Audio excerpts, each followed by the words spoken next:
In this video, I'm going to show you how to e-file 1041 taxes in TurboTax. So, first thing you'll actually need is a TurboTax business account. So, you will need TurboTax Business to file Form 1041, as the personal version of TurboTax, which I'm at right now, doesn't support this form. So, you'll have to go to their official website over here, and then instead of just starting out, you want to go to Business Taxes up here.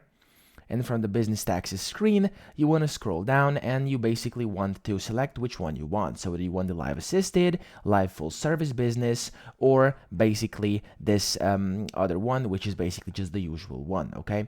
So, you will have to select between these two.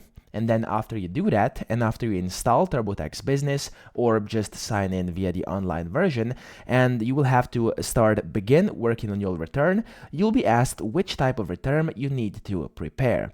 Now, after that, it's going to ask you which one you want. You will have to select Trust or Estate Return, which is going to be Form 1041, and then proceed. So select Form 1041, Trust or Estate Return, and after that, you'll be able to basically file the Form 1041 inside TurboTax. So that's pretty much it. I hope this video helped you out. If it did, please subscribe to the channel and help me out as well.